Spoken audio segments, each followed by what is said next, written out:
గడిచిన వారమంతా దేవుడు మనల్ని కాపాడినందుకు దేవునికి స్తోత్రాలు చెల్లించుకుందాం.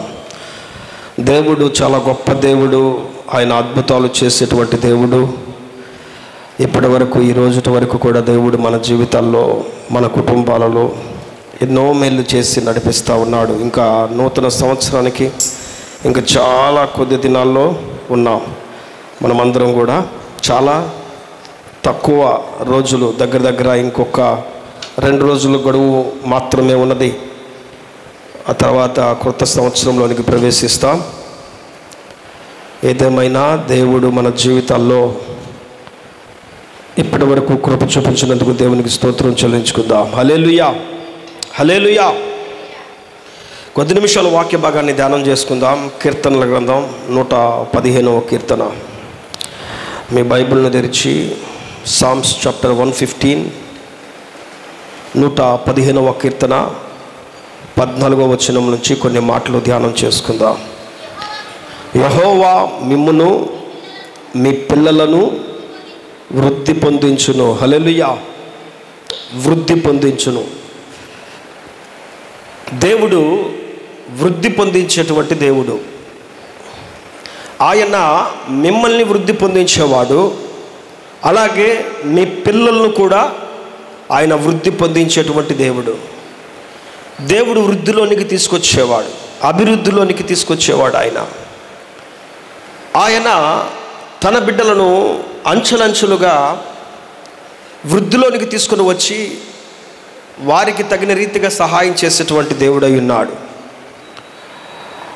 బైబిల్ గ్రంథంలో మీరు చూసినట్లయితే యోహాను గారు గాయు అనేటువంటి వ్యక్తికి పత్రిక రాస్తూ 3వ యోహాను పత్రికలో 1వ అధ్యాయం 2వ వచనంలో ఒక మాట ఉండిద్ది. ఏంటంటే, ప్రియుడా, నీ ఆత్మ వర్ధిల్లుచున్న ప్రకారము నీవు అన్ని విషయములలోనూ వర్ధిల్లుచు సౌఖ్యముగా ఉండవలనని ప్రార్థించుచున్నానని చెప్పనంటాడు. నీ ఆత్మ అన్ని విషయాలలో కూడా వర్ధిల్లాలి, వృద్ధి చెందాలి, సౌఖ్యముగా సుఖంగా వర్ధిల్లబడాలి అని యోహాను గారు కోరుకుంటున్నాడు. ఈ చదువుకునే వాక్య భాగంలో దేవుడు వృద్ధి పొందించేటువంటి దేవుడు. ఆయన వృద్ధిలోనికి తీసుకొని వస్తే ఆ వృద్ధి, ఆ అభివృద్ధి ఏ మనుష్యుడు కూడా ఆటంకించలేడు, ఆ అభివృద్ధిని ఆపలేడు. అంత గొప్ప రీతిగా దేవుడు మిమ్ములను మీ పిల్లలను వృద్ధి పొందించునుగాక. ఆమేన్. అన్ని విషయాల్లో కూడా దేవుడు వృద్ధి పొందిస్తాడు. ఒక్క విషయంలో మాత్రమే వృద్ధి పొందుతాం అని లేదు, కానీ దేవుడు అన్ని విషయాల్లో కూడా వృద్ధి పొందించేవాడు. కొరింథీయులకు రాసిన మొదటి పత్రిక 3వ అధ్యాయం 4 నుంచి మీరు చూసినట్లయితే, ఒకడు నేను పౌలు వాడను అని అంటున్నాడు అక్కడ, మరి ఒకడు నేను అపోల్లో వాడను అని చెప్తున్నాడు. మీరు ప్రకృతి సంబంధులైన మనుషులు కారా? అపోల్లో ఎవడు, పౌలు ఎవడు? పరిచారకులే కదా. ఒక్కొక్కరికి ప్రభు అనుగ్రహించిన ప్రకారము వారి ద్వారా మీరు విశ్వసించితిరి. నేను నాటితిని, అపోల్లో నీళ్లు పోసెను, వృద్ధి కలుగజేసిన వాడు దేవుడే. హల్లెలూయా. కొంతమంది అంటున్నారంటే నేను పౌలు వాడను, కొంతమంది అంటున్నారంట నేను అపోల్లో వాడను, కొంతమంది అంటున్నారంట నేను ఫలాని వ్యక్తికి సంబంధించిన వాడను, ఫలాని వ్యక్తిలో ఉన్నవాడను, నేను ఈ బిషప్ గారి దగ్గర ఎదిగిన వాడను, ఆ వ్యక్తి దగ్గర ఎదిగిన వాడను, ఆ సంఘానికి కట్టుబడిన వాడను, ఈ సంఘానికి కట్టుబడిన వాడను అని అంటున్నారు. కానీ అసలు వృద్ధి కలుగు చేసిన వాడు ఎవరంటే దేవుడు. అది జాషువా వల్ల వృద్ధి కలగల, అది కాలేబు గారి ద్వారా వృద్ధి కలగల, అది యాకోబు వల్ల వృద్ధి కలగల. ఇది ఇక్కడ ఉన్నటువంటి మీ వల్ల వృద్ధి కలగటం కాదు, కానీ అసలు వృద్ధి కలుగజేయవాడు దేవుడే. హల్లెలూయా. దేవుడు వృద్ధి కలుగు చేయాలి. ఆయన వృద్ధి కలుగు చేసేవాడు. ఆయన వృద్ధిలోనికి తీసుకొచ్చేవాడు. మనం అంటాం మా కష్టార్జితం అండి, మేము కష్టపడ్డామండి, మేము చాలా ప్రయాసపడ్డామండి, మేము అంత పని చేస్తాం, మేము ఇంత పని చేస్తాం, మేము అట్లాగ ఇబ్బంది పడ్డాం, అందువల్లే ఈ రోజున మేము మరి ఇట్లాగా ఇటు రీతిగా ఉన్నాము అని చెప్పి నేను చాలామంది చెప్తూ ఉంటారు. అయితే ఎన్ని రకాలుగా ఎన్ని సమస్యల్లో నుంచి ఎన్ని శ్రమల్లో నుంచి మనం వెళ్తున్నా వస్తున్నా వృద్ధి కలిగించేవాడు మాత్రము మనం ఆరాధించే దేవుడు. హల్లెలూయా. అది నా వల్ల కాదు, అది మీ వల్ల కాదు. ఒకవేళ మనం ఎంత ప్రయత్నం చేసినా ఆ ప్రయత్నం చేయవలసిన బాధ్యత మన మీద ఉన్నది, కానీ వృద్ధిలోనికి తెచ్చేవాడు మన దేవుడు. హల్లెలూయా. ఆ సమయం వరకు ఎదురు చూడాలి. ఈ రోజున బైబిల్లో నుంచి మీకు కొన్ని మాటలు కలుగు చేస్తా. వృద్ధి ఎలా కలుగుతుంది, ఏ రీతిగా ఉంటే వృద్ధి కలుగుతుంది చూడండి. సామెతల గ్రంథం 11వ అధ్యాయం, సామెతల గ్రంథం 11వ అధ్యాయం 28వ వచనం చూడండి. ధనమును నమ్ముకుని వాడు పాడైపోవును, నీతిమంతులు చిగురాకు వలె వృద్ధి నొందుదురు. నీతిమంతులంట చిగురాకు వలె వృద్ధి నొందుతారు. సో నీతిమంతులు అని ఎవరైతే అనబడుతున్నారో, నీతిమంతులుగా ఎవరైతే ఉంటున్నారో ఆ నీతిమంతులుగా ఉన్నవారందరూ కూడా వృద్ధి చెందుతారు. హల్లెలూయా. నీతిమంతులుగా ఉన్నవారు వృద్ధి చెందుతారు, వృద్ధిలోనికి వస్తారు, వారు అభివృద్ధిని చూస్తారు. ధనమును నమ్ముకున్న వారు పాడైపోతారు. ఇక్కడ అంటుంది వాక్యం, ధనము మీద కాంక్ష ఉంటే, ధనము మీద ఆశ ఉంటే, నిత్యము ధనము ధనము ధనము అనేటువంటి పరుగులు తీస్తూ ఉంటే పాడైపోతున్నారు. బైబిల్ గ్రంథంలో ధనము కోసం పరిగెత్తి గెహాజీ పాడైపోయాడు. ధనము కోసం పరిగెత్తి ఏమండి ఎంతోమంది పాడైపోయారు. ధనము మీద దృష్టి ఉంచి యాకోబు ఎంతోమంది పాడైపోయారు. ఆమెకి హెల్ప్ చెప్పు. ఎంతోమంది పాడైపోయారు, పాడైపోతున్నటువంటి వారు ఉన్నారు. కాబట్టి దాని మీద మీరు దృష్టి పెట్టుకోబాకండి. మీరు దృష్టి పెట్టుకోవాల్సింది దేని మీద అంటే, మీరు దృష్టి పెట్టుకోవాల్సింది నీతిమంతులుగా ఉండటం ఈ భూమి మీద ఎలాగా అనే దాని మీద దృష్టి పెట్టుకోవాలి. హల్లెలూయా. నేను ఎలా నీతిమంతుడిగా ఉండాలి, నేను ఎలా నీతిమంతురాలుగా ఉండాలి. ఈ క్రిస్మస్ టైంలో మనం చదువుతాం కదా, ఆ నీతిమంతురాలు మగ్దలేని మరియా, యోసేపు నీతిమంతుడై ఆమెను ఏమి అనక రహస్యముగా ఆమెను విడనాడను ఉద్దేశించను అని మనం బైబిల్లో చూస్తున్నాం. చాలా నీతిమంతులుగా బైబిల్ టైంలో ఉన్న వాళ్ళు బ్రతికారు, నీతిమంతులుగా జీవించారు. మరి మనమందరం కూడా నీతిమంతులం అవ్వాలంటే ఏమంటే ఇక్కడ వాక్యం చదువుతుంది, నీతిమంతులు చిగురాకు వలె వృద్ధి పొందుతారు. సో వృద్ధి కావాలంటే నీతిమంతులుగా ఉండాలి. మరి మనమందరము నీతిమంతులం అవ్వాలంటే ఎవరో నీతిమంతులు తెలుసా? చూడండి మీ బైబిల్లో నుంచి రోమాపత్రిక 5వ అధ్యాయం 9వ వచనంలో ఉంది. రోమాపత్రిక 5:9. కాబట్టి ఆయన రక్తము వలన ఇప్పుడు నీతిమంతులుగా తీర్చబడి మరింత నిశ్చయముగా ఆయన ద్వారా ఉగ్రత నుండి రక్షించబడదుము. హల్లెలూయా. ఈ నీతిమంతులు ఎవరంటే, యేసుక్రీస్తు రక్తంలో కడగబడిన వారు నీతిమంతులు. నమ్మి రక్షించబడిన వారు, నమ్మి బాప్తిస్మం పొందిన వారు నీతిమంతులు. సో ఇక్కడున్న మనమందరం కూడా నీతిమంతులం. యేసయ్య నామములో రక్షణ పొందుకునే మనమందరము కూడా నీతిమంతులం. ఈ నీతిమంతులుగా ఉన్న మనము వృద్ధి చెందుతాము. హల్లెలూయా. దేవుడు మిమ్మల్ని అందరినీ వృద్ధి కలిగి చేయునుగాక, వృద్ధి పొందించునుగాక, అంచెలంచెలుగా వృద్ధిలోనికి తీసుకొచ్చునుగాక. ఆయన అభివృద్ధిని కలుగజేసేవాడు.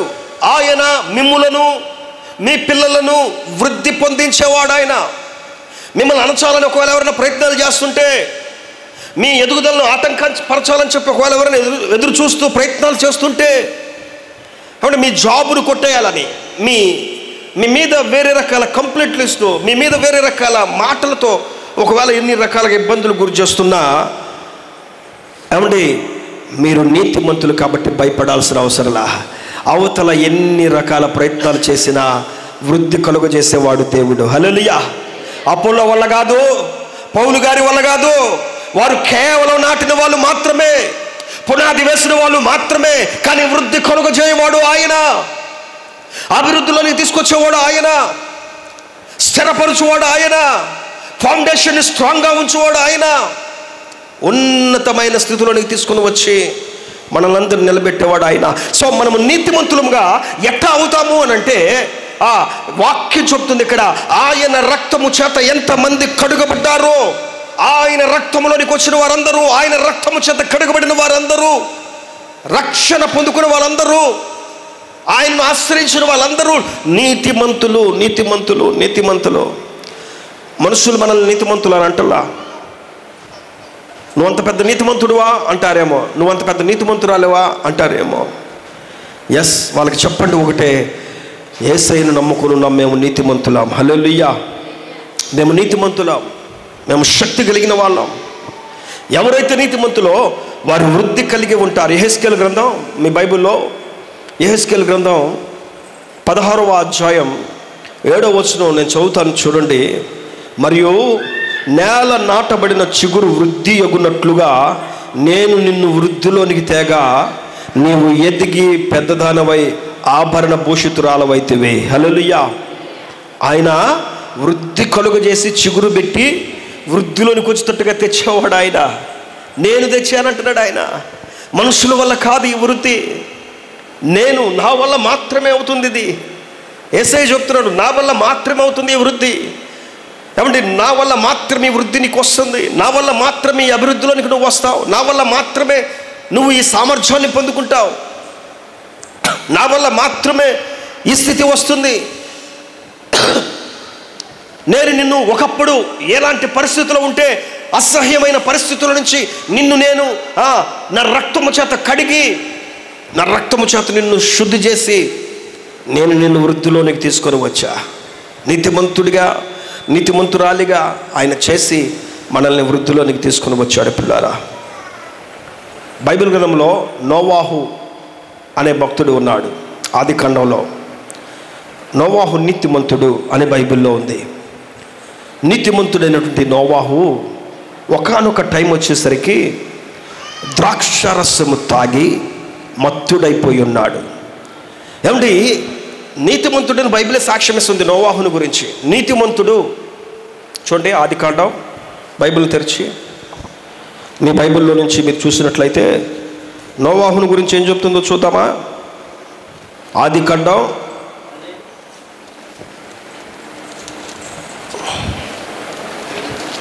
7వ అధ్యాయం 1వ వచనంలో, యెహోవా ఈ తరము వారిలో నీవే నా ఎదుట నీతిమంతుడు అయి ఉండుట చూచితిని. హల్లెలూయా. ఏం చూశాడంట? నీతిమంతుడై ఉండుట చూచాడు. కాబట్టి తరములో నీతిమంతుడిగా ఉన్న వాళ్ళు ఎవరైనా ఉన్నారంటే నోవాహు. బైబిల్ గ్రంథమే సాక్ష్యమిస్తుంది, దేవుడే సాక్ష్యమిస్తున్నాడు, నీతిమంతుడు, ఈయన నీతిమంతుడు అని చెప్పి.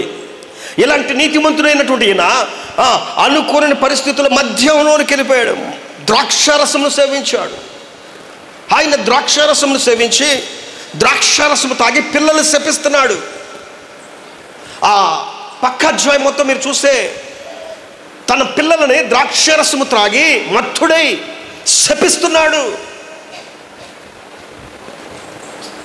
ఈ రోజున చాలామంది నీతిమంతులుగా బ్రతకవలసిన వాళ్ళు, దేవుడిచ్చిన నీతివంతమైనటువంటి జీవితాన్ని గడపవలసిన వాళ్ళు, నీతిగా జీవించాల్సిన వాళ్ళు, నీతిగా బ్రతకాల్సిన వాళ్ళు, నీతిగా ఉండవలసిన వాళ్ళు, యేసయ్య రక్తము చేత కడగబడిన వాళ్ళే ఆ నీతివంతమైన జీవితాన్ని కోల్పోయి ఏమండి పిల్లల్ని శపిస్తున్నారు, కుటుంబాన్ని శపిస్తున్నారు, ఇంట్లో ఉన్న మనుషులను శపిస్తున్నారు, బయట వాళ్ళని శపిస్తున్నారు.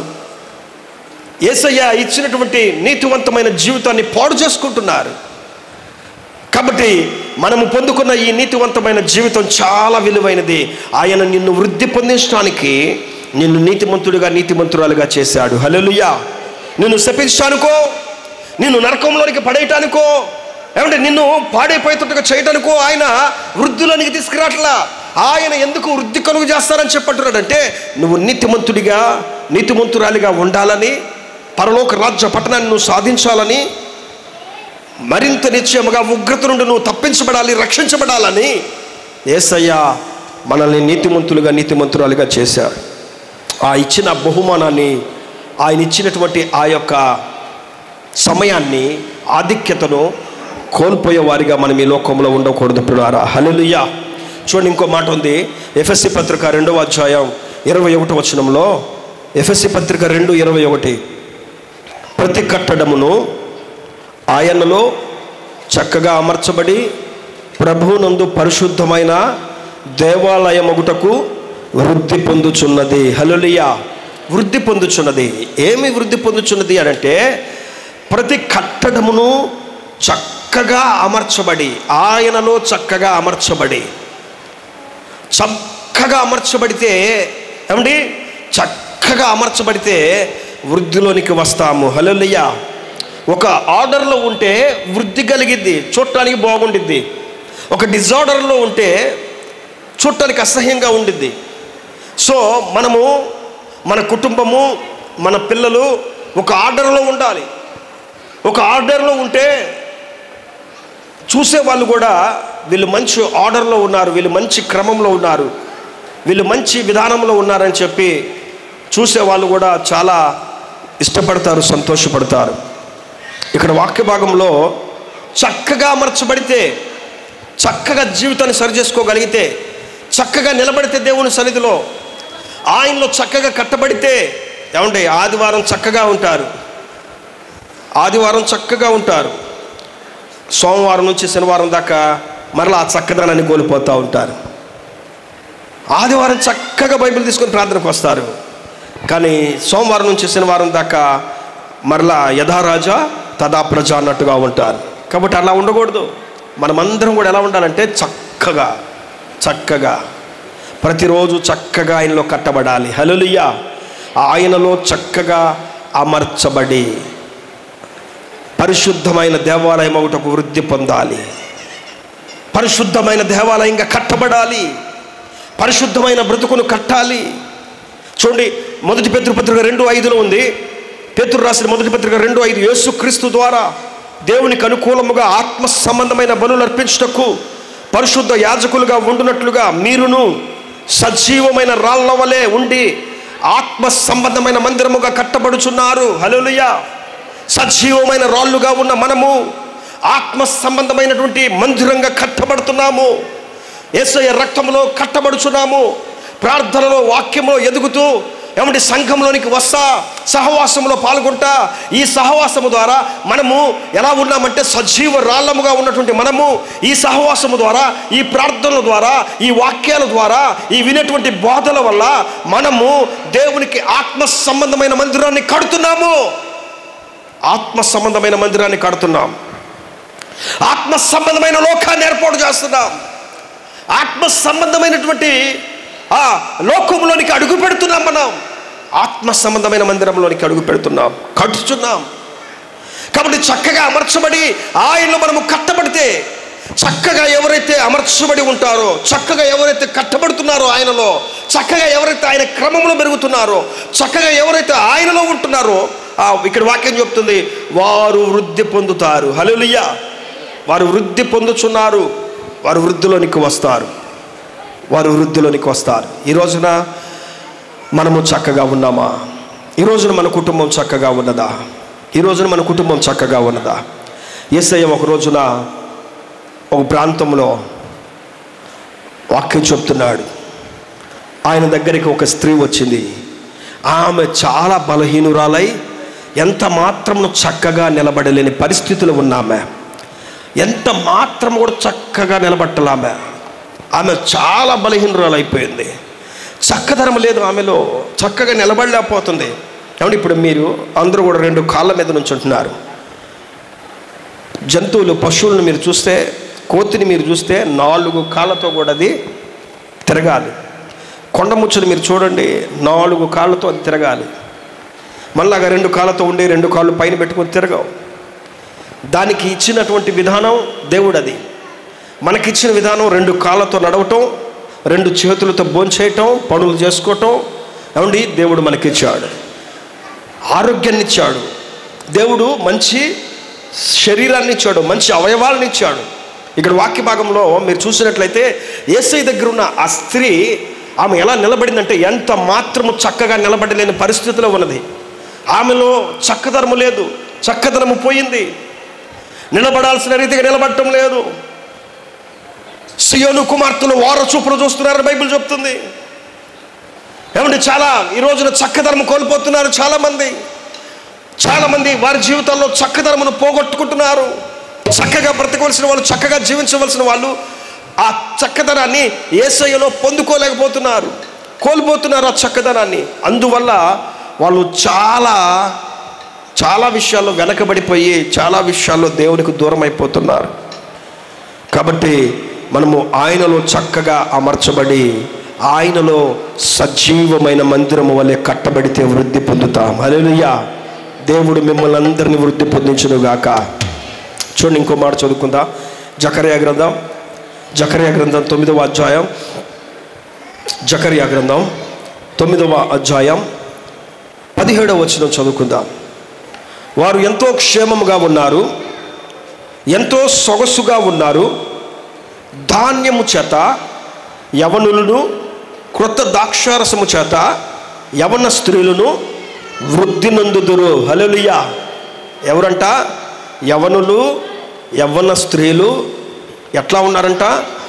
క్రొత్త ద్రాక్షారసము చేత వృద్ధి పొందుతున్నారు. హల్లెలూయా. క్రొత్త ద్రాక్షారసం అంటే అర్థము పరిశుద్ధాత్మ ద్వారా, పరిశుద్ధాత్మ సహవాసము ద్వారా, పరిశుద్ధాత్మ అభిషేకము ద్వారా వారి యవనులు అంటే యవనస్తులైనటువంటి మగవాళ్ళు, యవనస్తులైనటువంటి యవన స్త్రీలు క్రొత్త ద్రాక్షారసము చేత వృద్ధి పొందుతున్నారు, వృద్ధి పొందుతున్నారు, వృద్ధిలోనికి వస్తున్నారు. ఈ వృద్ధి వాళ్ళకి ఎలా వస్తుంది? ఈ వృద్ధి వాళ్ళు ఎలా పొందుకుంటున్నారు అని అంటే ధాన్యము చేత, ద్రాక్షారసము చేత. ప్రియులారా, ఈ రోజున పరిశుద్ధాత్మ చేత, పరిశుద్ధాత్మ అనుభవాల చేత, పరిశుద్ధాత్మ వాక్యముల చేత, పరిశుద్ధాత్మ ప్రార్థనల చేత, పరిశుద్ధాత్మ కూడికల ద్వారా మనమందరము కూడా, మన కుటుంబాలన్నీ కూడా ఎట్లా ఉండాలంటే వృద్ధిలోనికి వచ్చేవారిగా ఉండాలి. హల్లెలూయా. వృద్ధిలోనికి రావాలి. ఏమండి, ఒక విశ్వాసి వృద్ధిలోనికి రావాలంటే పరిశుద్ధాత్మ అవసరం. ఒక వ్యక్తి అభివృద్ధిలోనికి రావాలంటే పరిశుద్ధాత్మని యొక్క సహాయం కావాలి. ఒక కుటుంబము వృద్ధిలోనికి రావాలంటే పరిశుద్ధాత్మ దేవుని యొక్క సహాయము కంపల్సరిగా కావాలి. ఈ పరిశుద్ధాత్మ సహాయం పొందుకోవాలంటే ఏం చేయాలి? ఉపవాసం ఉండి ప్రార్థన చేయాలి. హల్లెలూయా. ఏం చేయాలి? ఉపవాసం ఉండి ప్రార్థన చేయాలి. బైబిల్ గ్రంథంలో అపోస్తలుల కార్యములు 2వ అధ్యాయం చూసినట్లయితే 1వ వచనంలో ఉండేది, పెంతెకోస్తు పండుగ దినమున అందరూ ఒక చోట కూడి ఉండి వేగముగా వీచు బలమైన గాలి చేత తాకబడ్డారు. ఒక చోట ఉండి ప్రార్థన చేస్తూ, పాటలు పాడుతూ, దేవుని ఆరాధిస్తూ, వెడలిపోయినటువంటి ఏమండి వారి నుంచి దూరం అయిపోయినటువంటి యేసయ్యను జ్ఞాపకం చేసుకుంటా ఆదరణకర్త కొరకు వారు ఎదురు చూస్తూ ప్రార్థిస్తూ ఉంటే అక్కడ వాక్య భాగంలో ఉన్నది పిల్లరా, బలమైన వీచు వేగమైనటువంటి గాలి వారి మీద వాలి, ఆకాశం నుండి అకస్మాత్తుగా వారి మీద వ్రాలి ఇల్లంతా నింపబడి అగ్ని జ్వాలల వంటి నాలుకలు వారి మీద విభాగించబడినప్పుడు ఒక్కొక్కరు ఏమంటే క్రొత్త ద్రాక్షారసమును పొందుకున్నారు, క్రొత్త పరిశుద్ధాత్మ అనుభవాన్ని పొందుకున్నారు. ఆ అగ్ని వారి మీద నాలుకలుగా విభాగించబడినప్పుడు ఒక్కొక్కరు వారి మీద వ్రాలగా వారు అన్య భాషలు మాట్లాడిరి. హల్లెలూయా. వారు ఏం మాట్లాడారు? అన్య భాషలు మాట్లాడిరి. వారు అన్య భాషలు మాట్లాడిరి. పరిశుద్ధాత్మతో నిండిన వారే ఆత్మ వారికి వాక్శక్తి అనుగ్రహించిన కొలది అన్య భాషలతో మాట్లాడసాగిరి. ఈ అనుభవం వారికి ఎలా వచ్చిందంటే ఒక్క చోట కూడుకొని, ఒక చోట ప్రార్థిస్తూ, ఒక చోట కనిపెట్టుకుని ఉండటం వల్ల, ఒకే చోట వాళ్ళు కూడుకొని యేసయ్య మీద ఆధారపడి యేసయ్య కోసం ఎదురు చూస్తా కనిపెట్టుకుని ఉన్నారు. యేసయ్యా ఆదరణకర్త ఎవరు? మమ్మల్ని ఆదరించే వాళ్ళు ఎవరు? నువ్వు వెడలిపోయావు, మమ్మల్ని విడిచిపెట్టావు, మాకు దూరం అయిపోయావు, మమ్మల్ని ఆదరించే వాళ్ళు ఎవరయ్యా? మాకు ఆధారం ఎవరయ్యా? మాకు ఆశ్రయం ఏదయ్యా? మాకు వేరే దిక్కేదయ్యా అని చెప్పి వాళ్ళు ఒక రూమ్లో మేడగదిలో కూర్చొని వాళ్ళు అల్లాడుతూ ప్రార్థన చేస్తున్నారు. మాకు దిక్కేది, ఆదరేది? 3.5 సంవత్సరాల నుంచి నాయనా నువ్వు మమ్మల్ని ఆదరించావయ్యా.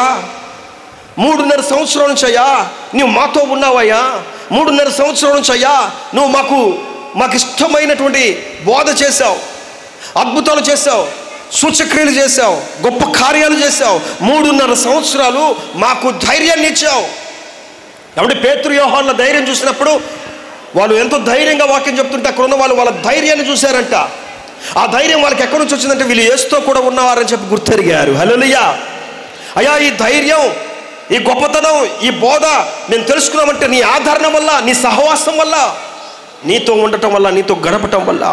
ఇప్పుడు మేడగదిలో వాళ్ళు అందుకే అయ్యా మాకు ఆదరణకర్తనిస్తానన్నావు, మాకు పరిశుద్ధాత్మనిస్తానన్నావు. మా ఆదరణ ఎక్కడ? మా పరిశుద్ధాత్మ అనుభవం ఎక్కడ? కనిపెట్టుకొని వారు ప్రార్థిస్తుంటే అగ్ని జ్వాలల వంటి నాలుక విభాగింపబడినట్లుగా వారి మీద కనబడి వారికి ఒక్కొక్కరి మీద రాలగా వారు అన్య భాషలు పరిశుద్ధాత్మ చేత నింపబడి మాట్లాడుతున్నారు. హల్లెలూయా. కాబట్టి ఈ రోజున మనం వృద్ధిలోనికి రావాలంటే పరిశుద్ధాత్మ అనుభవం కావాలి. బైబిల్ గ్రంథంలో అంత్య దినముల యందు నేను మనుషులందరి మీద నా ఆత్మను ఏం చేస్తానన్నాడు? కృమ్మరిస్తాను అన్నాడు. ఇస్తాను అని అంటల్లా ఆయన. కృమ్మరిస్తాను అంటే కుమ్మరించడం. ఒక తొట్లో ఉన్న నీళ్లు మనం గబాల పడేస్తే కుమ్మరించబడినట్టు అని అర్థం. మొన్న ఒక వీడియో వచ్చింది. ఆ వీడియోలో చూస్తుంటే అన్నం కపేలాల మీద పెద్ద బాండీల మీద వండుతున్నారు. పెద్ద బాండీల మీద వండుతుంటే ఒక తాగిన ఆయన ఆ వేడి నీళ్ళు కాగబెడుతున్నారు. భోజనం అన్నం తయారు చేయడానికి ముందు వేడి నీళ్ళు పెడతారుగా, బాగా వాటిని కాగిన తర్వాత దాంట్లో ధాన్యం వేస్తారు కదా. పెద్ద బాండీలు ఒక 10 ఉన్నాయి, పొయ్యిల మీద పెట్టారు. ఏదో ఫంక్షన్, పెద్ద ఫంక్షన్. ఆ వీడియోలో ఈ తాగిన ఆయన ఆ వేడి నీళ్ళ డేషా దగ్గరకు వచ్చి అటు ఇటు తిరుగుతా ఆ బాండి చుట్టూ కూడా కలయి తిరిగి బాండి మీద ఇట్లా ఆనుకొని కూర్చొని ఇట్లా నుంచున్నాడు. బాండిని వెనక్కి ఇట్లా ఆనుకొని, వెనకాల బాండి ఉంది, దాని మీద చెయ్యేశాడు, ఇట్లాగే నుంచొని ఉన్నాడు. ఒక్కసారిగా ఆ తాగిన మైకంలో సడన్గా ఆయనకి ఆ నుంచున్న బ్యాలెన్స్ కుదరక ఆ వేడి నీళ్ళలో పడ్డాడు. వేడి నీళ్ళు ఆ వేడి నీళ్ళలో పడిపోయేసరికి ఒక్కసారిగా అందులో నుంచి బయటికి రావాలని చూస్తున్నాడు. పెద్ద గిన్నె బయటికి రావాలని చూస్తున్నాడు, కుదరట్లా. ఆ చుట్టుపక్కల ఉన్న వాళ్ళందరూ వచ్చారు, ఆయన పట్టుకొని లాగాలని చూస్తున్నారు. అవేమో పొంగుతున్నాయి, వేడి నీళ్ళు పట్టుకుంటే కాలుతున్నాయి. చాలాసేపు వాళ్ళు ఎన్ని ప్రయత్నాలు చేసినా రాట్లా బయటికి లాగాలని చూస్తున్నా కూడా బరువు మనిషి, చాలా పెద్ద ఆయన, రాట్లా. ఇక ఒక అతను ఎవరో తెలియదు కానీ అటు ఇటు గింజుకున్న తర్వాత అది డేష పట్టుకొని కిందకి ఇట్లా పడేసేసాడు. ఒక్కసారిగా పడేసినప్పుడు అందులో ఉన్న నీళ్ళన్నీ డేష కిందకు పడిపోయింది. నీళ్ళన్నీ కిందకు పడినాయి. అందులో ఉన్న మనిషి కూడా కిందకు వచ్చి పడ్డాడు. చూస్తే చెయ్యి ఇదంతా తెల్లగా కనబడుతుంది, తాట లేచిపోయి తెల్లగా కనబడుతుంది. చర్మం, కాళ్ళు, చేతులు అన్నీ తెల్లగా కనబడుతున్నాయి. ఎప్పుడైతే ఆ మనిషి ఆ డేష ఇట్లా పట్టి పీకారో ఒక్కసారిగా ఆ కిందకి లాగినప్పుడు ఆ నీళ్లు కుమ్మరించబడ్డాయి కిందకి. అప్పుడు కానీ కింద పడలే ఆయన. అప్పుడు దాకా ఆ నీళ్లు కింద పడలేదు, అందులో ఉన్న మనిషి కిందకి రాలేదు. కాబట్టి ఇక్కడ వాక్యం చెప్తుంది, పిల్లరా, కుమ్మరిస్తాం. ఒక డేష నిండుగా నీళ్లుంటే, ఒక ట్యాంక్ నిండుగా నీళ్లుంటే, ఒక డ్రమ్ము నిండా నీళ్లు ఉంటే దాన్ని ఒక్కసారిగా కిందకి బోర్లిస్తే నీళ్ళన్నీ కుమ్మరించబడతామని అర్థం. అలాగున్న దేవుడు ఏమండి ఆయన పంపించాడు అని అంటల్లా, ఆయన కుమ్మరించాడు. అంత్య దినములందు మనుషులందరి మీద తన ఆత్మను కుమ్మరించాడు. హల్లెలూయా. మంచు ఎలాగ కుమ్మరిస్తుందో ఈ రోజున ఫారిన్ కంట్రీస్లో మంచు ఏమంటే కంటికి కనబడేటట్టుగా కుమ్మరించబడుతుంది. ఇల్లుల మీద ఇంత ఎత్తులు పేరుకుపోయి ఉంటుంది, కార్లు మునిగిపోతున్నాయి, రోడ్లు మునిగిపోతున్నాయి. ఆ మంచు వల్ల, మంచు తాకిడి వల్ల అక్కడ ఉన్నటువంటివన్నీ కూడా ఎట్లాగైతే మునిగిపోయేటట్టుగా కుమ్మరించబడుతుంది. పరలోకం నుంచి, ఆకాశం నుండి మంచు. అట్టి రీతిగా దేవుడు తన ఆత్మను అంత్య దినములో అయినటువంటి ఈ రోజుల్లో దేవుడు పరిశుద్ధాత్మను మనందరి మీద కుమ్మరించాడు. హల్లెలూయా. కాబట్టి యవనులైనటువంటి వారు యవన స్త్రీలైనటువంటి వాళ్ళు, అంటే సంఘ బిడ్డలైనటువంటి వాళ్ళు, సంఘములో నూతనంగా వచ్చిన విశ్వాసులు, సంఘములో విశ్వాసంగా ఎదుగుతున్న బిడ్డలు, క్రొత్త వారు ఎలా ఉండాలంటే క్రొత్త ద్రాక్షారసముతో వృద్ధిలోనికి రావాలి. హల్లెలూయా. క్రొత్త ద్రాక్షారసాన్ని సేవించాలి, పరిశుద్ధాత్మను సేవించాలి, పరిశుద్ధాత్మ అనుభవాన్ని పొందుకోవాలి, పరిశుద్ధాత్మ అనుభవంలోనికి రావాలి. ధాన్యము ఏమంటే అక్కడ అంటున్నాడు, ఇందాక చదువుకున్నాము జకర్యా గ్రంథం 9:17లో, ధాన్యము చేత యవనులు క్రొత్త ద్రాక్షారసము చేత యవన స్త్రీలు వృద్ధి పొందుచున్నారు. ధాన్యము చేత. హల్లెలూయా. నీ ధాన్యము నీకు వృద్ధి కలుగు చేయాలి. బైబిల్ గ్రంథంలో లూకాసు వార్త 12వ అధ్యాయంలో ఒక ధనవంతుడు కనబడుతున్నాడు. మీరు కనుక చూసినట్లయితే లూకాసు వార్త 12వ అధ్యాయం 16వ వచనంలో ఒక యవనస్తుడైనటువంటి ధనవంతుడు కనబడుతున్నాడు. ఆ ధనవంతుడికి భూమి సమృద్ధిగా పండెను అని ఉంటుంది. అక్కడ భూమి సమృద్ధిగా పండటం వల్ల అతడు తన పంటను సమకూర్చుకొని, తన ధాన్యమంతటిని సమకూర్చుకొని తన ప్రాణంతో చెప్తున్నాడు, ఏమని? ప్రాణమా, అనేక సంవత్సరములకు విస్తారమైన ఆస్తి నీకు సమకూర్చబడినది కాబట్టి సుఖించుము, తినుము, త్రాగుము. అనేక సంవత్సరాలకి నీకు ధాన్యము సమకూర్చబడింది కాబట్టి తినుము, త్రాగుము, సుఖించుమని అంటున్నాడు అక్కడ. హల్లెలూయా. అనేక సంవత్సరాలకి ధాన్యమును కూర్చుకున్నాడు. ఒక అన్యుడైనటువంటి వ్యక్తి అనేక సంవత్సరాలకి ధాన్యము కూర్చుకుంటే, ఏమండి, అన్యులైనటువంటి వాళ్ళు, ఏమండి, లోక సంబంధమైన వాళ్ళు ఇహలోకమైనటువంటి ధాన్యమును అనేక సంవత్సరాలకు ఉపయోగపడాలని కూర్చుకుంటుంటే, మరి పర సంబంధమైన మనము పరిశుద్ధాత్మ అనుభవాన్ని ఎంతగా కూర్చుకోవాలి, ఎంతగా కూర్చుకోవాలి? ప్రభు వచ్చేంత వరకు, ఏమంటే, అనేక సంవత్సరాలు ఆయన కూర్చుకుంటే మనము ప్రభు వచ్చేంత వరకు కూడా పరిశుద్ధాత్మ అనుభవాన్ని కూర్చుకోవాలి. హల్లెలూయా, హల్లెలూయా. ఆయన వచ్చేంత వరకు కూడా ఇశ్రాయేలు దేశంలో కనాను ప్రాంతంలో ధాన్యం అయిపోయింది. ధాన్యం అయిపోతే యాకోబు తన పిల్లల్ని పంపించాడు. ఎక్కడికి పంపించాడు? ఆ యొక్క ఐగుప్తు దేశానికి తన పిల్లలందరినీ పంపించాడు. అయ్యా, పెద్ద కరువు వచ్చింది, మన దగ్గర ధాన్యం లేదు. అక్కడెవరో ప్రధానమంత్రి ఉన్నాడంట. ఆయన ధాన్యాన్ని రాష్ట్రంలో పోసి నిలబెట్టాడంట. కాబట్టి ఆయన దగ్గర సమృద్ధిగా ధాన్యం ఉందని మనకి వార్తలు వస్తున్నవి, మీరు వెళ్ళిపోయి ధాన్యం కొనుక్కోండి రండి అని చెప్పి పంపిస్తాడు. ధాన్యం లేదు, తిండి లేదు, ఆకలి లేదు, అందుకే ధాన్యం కొనుక్కోండి రండి అని పంపిస్తున్నాడు యాకోబు తన పిల్లల్ని. అక్కడ ఎవరున్నారు? ప్రధానమంత్రిగా యోసేపు ఉన్నాడు. హల్లెలూయా. ధాన్యం కోసం ఒక దేశం నుండి ఇంకో దేశానికి పిల్లల్ని పంపిస్తున్నాడు యాకోబు. ఎందుకు? ధాన్యమును సమకూర్చుకోవటానికి. ఈ రోజున మనము కూడా ధాన్యమును సమకూర్చుకోవాలి. ఏ ధాన్యమును? గెహాజీలాగా డబ్బును సమకూర్చుకోవటం కాదు. ఏ ధాన్యము? ఏమండి, ఆ కయ్యోనులాగా తను పండిన పంటలో నుండి ధాన్యము ఏదైతే తీసుకొచ్చాడో కొంత మాత్రమే అలాగనే సమకూర్చుకోవటం కాదు. బైబిల్ గ్రంథంలో ఉన్నటువంటి భక్తులు కొంతమంది దేవునికి ఇష్టానుసారంగా బ్రతికి వాళ్ళు సమకూర్చుకున్నారు. అట్టి రీతిగా కాదు, కానీ మనము ఎట్లా కూర్చుకోవాలంటే ధాన్యము అనేటువంటి పరిశుద్ధాత్మను కూర్చుకోవాలి. హల్లెలూయా. పరిశుద్ధాత్మను మనం కూర్చుకోవాలి. డబ్బును కూర్చుకోవటం కాదు, ఏమండి, లోక సంబంధమైన వాటిని కూర్చుకోవటం కాదు. మనము పరిశుద్ధాత్మ అనుభవంలోనికి రావాలి, పరిశుద్ధాత్మను కూర్చుకోవాలి. ఎవరైతే పరిశుద్ధాత్మ అనే క్రొత్త ద్రాక్షారసమును పొందుకుంటారో, సేవిస్తారో, ఆ క్రొత్త ద్రాక్షారసమును పొందుకున్న వారందరూ కూడా ఇక్కడ వాక్యం చెప్తుంది, వారు వృద్ధి పొందుతారు. హల్లెలూయా. వృద్ధి నొందుతారు. ఆ ధాన్యము చేత, ఆ పరిశుద్ధాత్మ అనుభవం చేత వృద్ధి చెందుతారు. నా మాటలు నేను ముగిస్తున్నాను. ఈరోజున వాక్యం వింటున్న మనము మన జీవితాలలో ఎంత ప్రయత్నాలు చేసినా, ఎంతగా ప్రయాసపడినా, ఎంతగా ఇబ్బందులు పడినా ప్రయోజనం లేని పరిస్థితులు ఈ రోజున చాలామంది ఉన్నారు. ఎంత అభివృద్ధి చూడాలని చూస్తున్నా అభివృద్ధిలోనికి రాలేకపోతున్నాం. ఎంత కష్టపడుతున్నామో కానీ వృద్ధి చెందలేకపోతున్నాం. కారణం ఏంటంటే మనము పడే కష్టము ఇహలోక సంబంధంగానే ఉంది, కానీ దైవ సంబంధంగా కనబడతలేదేమో ఒకసారి ఆలోచించండి.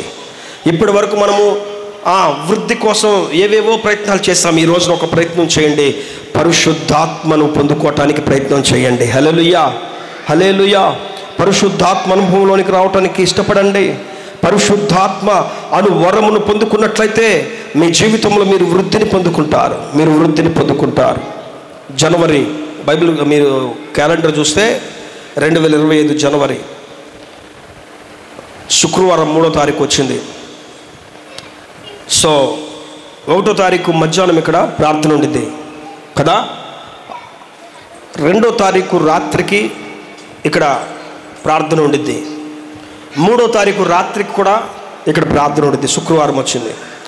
అందరూ గుర్తుపెట్టుకోండి, ఈ 3 రోజులు పరిశుద్ధాత్మ, దేవుని యొక్క పరిశుద్ధాత్మ ఉజ్జీవ కూడికలుగా దేవుని యొక్క ఆత్మను పొందుకోవటానికి ఈ కొత్త సంవత్సరంలో మనమందరం కూడా ప్రయత్నం చేద్దాం. హల్లెలూయా. ఇప్పటి వరకు పరిశుద్ధాత్మ అనుభవంలో లేమేమో, ఈ 3 రోజులు మనం జాగ్రత్తగా పట్టుకుందాం, కనిపెట్టుకొని ఈ 3 రోజులు ప్రభువా నూతన సంవత్సరంలో నూతన అనుభవాలతో మేము వెళ్ళాలయ్యా, నూతన సంవత్సరంలో నూతనమైన మేలులతో మేము రావాలయ్యా, నూతనమైన మేలును పొందుకోవాలయ్యా. కాబట్టి నూతన సంవత్సరంలో ఆశీర్వదించబడటానికి ఈ ఉపవాస పరిశుద్ధాత్మ కూడికలు చక్కగా జరిగించయ్యా. ఈ ఉపవాస పరిశుద్ధాత్మ కూడికల్లో మమ్మల్ని అందరినీ కలుపయ్యా అని చెప్పి మీరందరూ కూడా ప్రార్థనా పూర్వకంగా కనిపెట్టుకుని రావాలి. ఎంతమంది వస్తారో నాకైతే తెలియదు, కానీ 2వ తారీఖు 3వ తారీఖు 1వ తారీఖు మధ్యాహ్నం, 1వ తారీఖు మధ్యాహ్నం, 2వ తారీఖు రాత్రి, 3వ తారీఖు రాత్రి. గుర్తుపెట్టుకోండి, ఆయన మనందరికీ కూడా తన ఆత్మను అనుగ్రహిస్తాడు. హల్లెలూయా. ఆయన వృద్ధి కలుగు చేసేవాడు, ఆయన పరిశుద్ధాత్మ అభివృద్ధిలోనికి తీసుకుని వచ్చేవాడు, పరిశుద్ధాత్మ అభిషేకమును మన మీద కుమ్మరించేవాడు ఆయన. కానీ మనం ఏం చేయాలంటే, మనము ఆత్మవర్ధులుచున్న ప్రకారముగా గాయతో చెప్తున్నట్టుగా యోహాను గారు అన్ని విషయాల్లో వృద్ధి చెందాలి. కీర్తనలు 115:14 చదువుకున్నాం, దేవుడు మిమ్ములను మీ పిల్లలను వృద్ధి పొందించును గాక. కాబట్టి దేవుడు మిమ్మల్ని మీ పిల్లలను వృద్ధి పొందించాలంటే, ఆ వృద్ధిని పొందుకోవాలంటే నీతిమంతులుగా నువ్వు ఉండాలి, చక్కగా నువ్వు అమర్చబడి కట్టబడాలి, పరిశుద్ధాత్మ అనే క్రొత్త ద్రాక్షారసం నువ్వు సేవించాలి. హల్లెలూయా. ఈ 3 అనుభవాలతో నువ్వు ప్రయాసపడి ప్రభువు కోసం ఎదురు చూడు, ప్రభువు నీ జీవితంలో కార్యం చేస్తాడు. దేవుడి వాక్యం మన వెనుకల్లో వర్ధిల్ల చేయునుగాక. ఆమేన్. తల్ల వంచండి, ప్రార్థన చేసుకుందాం, ప్రార్థన చేసుకుందాం. ఈ రోజున ఈ పూట పొద్దున్న ఈ గ్రామానికి వెళ్ళాలి. దేవుడు మా ప్రయాణం అంతట్లో తోడుగుండాలని ప్రార్థన చేయండి. అలాగే దేవుడు మీ అభివృద్ధి, మీకు వృద్ధి కావాలని ఎదురు చూస్తుంటే, ఏ విషయంలో మీకు వృద్ధి కావాలి, ఏ విషయంలో మీరు వృద్ధి పొందుకోవాలి, ఇప్పటి వరకు వృద్ధి లేని జీవితాన్ని గడిపామేమో, ఈ రోజున యేసయ్య చక్కని మాటలు మనకు నేర్పించాడు. ఆయన అంటున్నాడు, నేను మిమ్మల్ని వృద్ధి పొందిస్తా, మీ కుటుంబాన్ని, మిమ్ములను, మీ పిల్లలను నేను వృద్ధి కలుగజేస్తానంటున్నాడు ఆయన. ఆ వృద్ధిని మనం పొందుకోవాలంటే, మనం వృద్ధి పరచబడాలంటే, అభివృద్ధిలోనికి మనం రావాలంటే నీతిమంతులుగా మనం ఉండాలి, నీతిమంతులుగా మనం జీవించాలి, సంఘంలో చక్కగా అమర్చబడి కట్టబడాలి, పరిశుద్ధాత్మను సేవించాలి, పరిశుద్ధాత్మను మనమందరం కూడా పొందుకోవాలి. ఆ ఆత్మను పొందుకోకపోబట్టే వృద్ధి చూడలేకపోతున్నాం, వృద్ధిలోనికి రాలేకపోతున్నాం, ప్రయాసపడుతున్నాం. మన కోసం, మన సంఘం కోసం, మన కుటుంబాల కోసమే 1, 2, 3 తారీఖుల్లో జరగబోతున్న పరిశుద్ధాత్మ ఉపవాస కూడికలు దేవుడు అద్భుతంగా జరిగించి మనల్నందరినీ వృద్ధిలోనికి తీసుకొని రావాలి. నూతన సంవత్సరంలో వృద్ధిని పొందుకోవాలి, నూతన సంవత్సరంలో వృద్ధిలో జీవించాలి, వృద్ధిని సాధించాలి. యేసయ్యా మాకు వృద్ధి కలుగు చేయి, మాకు వృద్ధి కలుగు చేయి అని ఈరోజున అడగండి. ఆయన మిమ్మల్ని, మీ పిల్లలను వృద్ధి కలుగు చేసేవాడు. Thank you lord for your wonderful words. తండ్రి, నీ వందనాలు, స్తోత్రాలు, చక్కనైన మాటలను ఈ రోజున మీరు మాకు నేర్పించారు. ఈ విన్న వాక్యానుసారంగా మా జీవితాల్లో నూరంతలుగా మేము ఫలించడానికి, వృద్ధిలోనికి రావటానికి, మీరిచ్చే వృద్ధిని అభివృద్ధిని సాధించడానికి మంచి వార్తలు మాటలను మాకు నేర్పించుండగా, నీ వాక్యానుసారంగా మేము బ్రతికి మేము నిలబడటానికి, కట్టబడటానికి కృప చూపించండి. విన్న వీరందరి జీవితాల్లో నూరంతలుగా మీరు ఫలింపచేయమని వాక్యాన్ని ప్రార్థిస్తున్నామయ్యా. ఏ బిడ్డ ఏ సమస్యతో ఉన్నదో, ఎవరు ఏ ఇబ్బందులతో బాధపడుతున్నారో నాయనా, వారి సమస్యలకు తగిన పరిష్కారం దయచేసి మీరు గొప్ప విడుదలను కలుగు చేయమని ప్రార్థిస్తున్నాం. నూతన సంవత్సరంలో నూతనమైన మేలులు, నూతనమైన అభివృద్ధి, నూతనమైన శక్తి, నూతనమైన సహవాసం, నూతనమైన ఉజ్జీవం ప్రతి ప్రతి ప్రతి ఒక్క బిడ్డ చూడాలి. మీరు కార్యమును జరిగించండి, అద్భుతం జరిగించండి. బిడ్డలు తీసుకొచ్చిన కానుకను, ధాన్యమును దీవించి ఆశీర్వదించి నీ పరిచయం కొరకు మాత్రమే వాటిని ఖర్చు పెట్టాలని సహాయం చేయమని యేసు నామములో ప్రార్థించడానికి వేడుకుంటున్నాము తండ్రి. ఆమేన్.